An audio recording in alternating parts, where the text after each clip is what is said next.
দেখো বন্ধুরা সাজিয়ে গুজিয়ে রেডি হয়ে গেছে, পুরো লাল পরে থুরি লাল ভূতনি হয়ে গেছে। ভেবেছিলাম তো গাদিয়ে সাজবো, মালা টালা পরবো, হাতটার পরবো, কানের টানের পরবো, কিন্তু যা ভেবসানি গরমটা দিয়েছিল বলবে গাদিয়ে গরম, কিছুই পরতে মন যায় না। তাই সিম্পল সাজিয়ে চলে গেছিলাম। এই দেখো আমার বর আর আমার বেটি গাড়িতে বুম বুম করে চলে আইলে মোটর সাইকেলটা নিয়ে। তো এইটা আমাদের হচ্ছে পাড়ার ঠাকুর বটে, গণেশ ঠাকুর। তোমরা দেখে এলো আমার সাথে একটু। গণেশ ঠাকুর দেখতে যাচ্ছি। এখানে 10 দিন ধরে থাকে গণেশ ঠাকুর।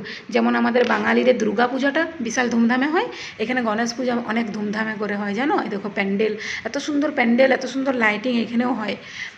দেখো মহারাজা বসে আছে, দেখছো মহারাজা। এখানে দেখো বন্দা দিচ্ছে আমাদেরকে, মানে সব জায়গাতেই প্রসাদ দিচ্ছিল।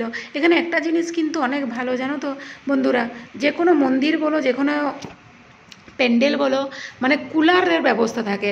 মানে 3-4টে করে কুলার দেওয়া থাকে, যাতে না যারা দেখতে আসবে, দর্শন করতে আসবে, তাদের কোনো অসুবিধা হয় না হয়। আর দেখো আমার বর বাইরে দাঁড়িয়ে ছিল, আমার জন্য আমি ভিডিও করছিলাম বলে আমার দেরি হয়ে গেছিলো। এই দেখো আর একটা প্যান্ডেলে চলে এলাম।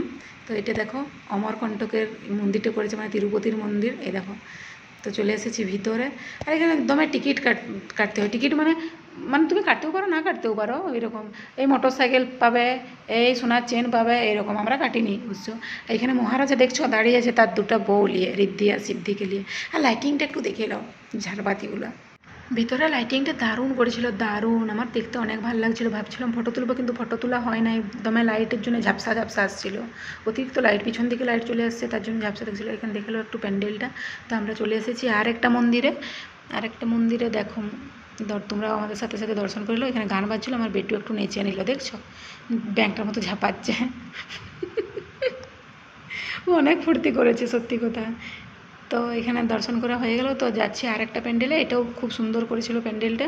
কিন্তু এখানে ঠাকুরের পিছনে একদম লাইট দিয়েছিল, ওই জন্য মানে আমার গণেশ ঠাকুরকে ভালো করে দেখাই যাচ্ছিলো না লাইটের জন্য। মানে লাইটের চোখগুলো খারাপ করে দিচ্ছিলো, এত লাইট দিয়েছিল। এখানে প্যান্ডেলটা খুব সুন্দর করেছিল, কিন্তু ওই যে বললাম গণেশ ঠাকুরের পিছনে একটা লাইট দিয়ে দিয়েছিল, ওই লাইটের জন্য।